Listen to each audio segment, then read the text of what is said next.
The Ottoman Empire was one of the most powerful and influential states in the world for over 6 centuries, from the 13th to the 19th century. It spanned 3 continents, controlled vast territories, and had a rich and diverse culture. But what made the Ottoman Empire so successful in warfare and politics? One of the key factors was its elite military force, the Janissaries. The Janissaries were the first modern standing army in Europe, composed of slave soldiers who were loyal only to the Sultan. They were recruited from Christian boys who were taken from their families, converted to Islam, and trained in the art of war. They were equipped with the latest weapons and tactics, and became renowned for their discipline, courage, and skill. They were the backbone of the Ottoman army and the Sultan's personal guard. In this video, we will explore who the Janissaries were, how they were recruited and trained, what made them so powerful and influential, and how they eventually declined and were abolished. The Janissaries were the elite infantry units that formed the Ottoman Sultan's household troops and the first modern standing army in Europe. The word Janissary comes from the Ottoman Turkish term Yejikari, which means new soldier. The cause was most likely established under Sultan Orhan in the 14th century during the viziership of Alaeddin. From 1380 to 1648, the Janissaries were recruited from Christian and Jewish children enslaved in the divyam system, which was a form of child levy that involved taking boys from the Balkans and other regions under Ottoman rule and converting them to Islam. The divyam system was a way for the Ottomans to acquire loyal and skilled soldiers, as well as to prevent the emergence of a hereditary aristocracy that could challenge the Sultan's authority. The boys selected for the Janissary cause were taken to Istanbul, where they underwent rigorous physical and religious training. They learned Turkish, Arabic, and Persian languages, as well as military skills such as archery, swordsmanship, and musketry from Enderun. They also studied Islamic theology, law, and history, as well as mathematics, astronomy, and medicine. The Janissaries were renowned for their discipline, loyalty, and bravery. They were paid regular salaries and enjoyed various privileges, such as exemption from taxes, access to education, and the right to own property. They were forbidden to marry, own property, or engage in trade until they reached the age of 40. They were also required to shave their heads and wear distinctive uniforms and hats. They lived in barracks and were paid regular salaries. They were legally slaves of the Sultan, but they enjoyed many privileges and honors, such as being exempt from taxes and having access to the imperial palace.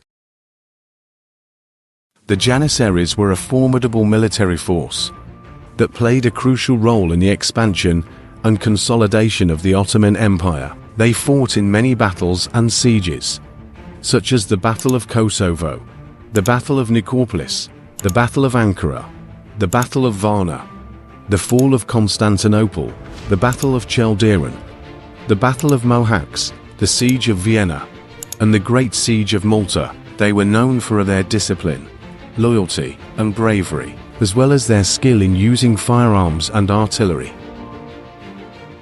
The Janissaries were also a powerful and influential political and social group that had a significant impact on the Ottoman society and culture.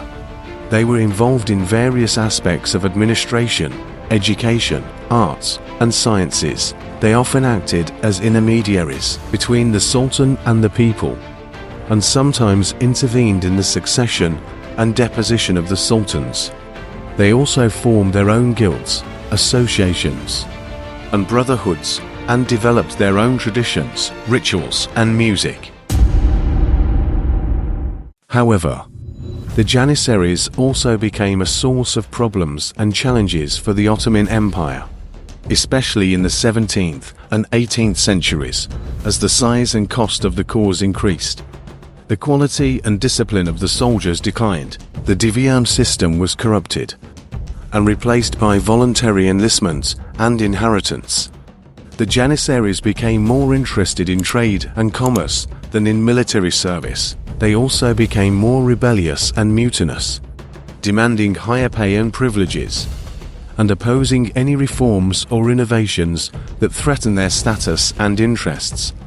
They often clashed with the Sultan and the other military and civilian officials, and sometimes staged coups and riots.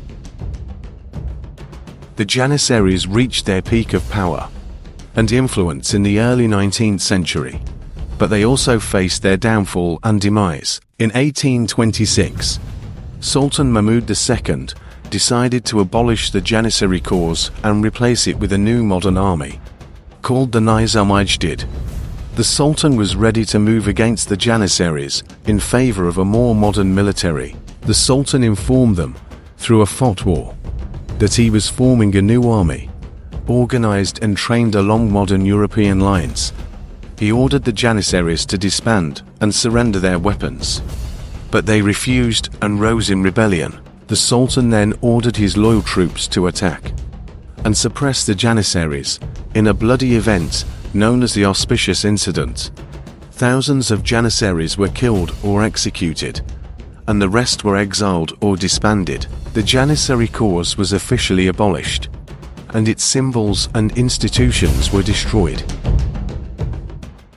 The Janissaries left a lasting legacy in the history and culture of the Ottoman Empire and the world. They were admired and feared by their friends and foes alike, and inspired many stories and legends. They influenced the military and political systems of other states, such as Russia, Egypt, and Iran.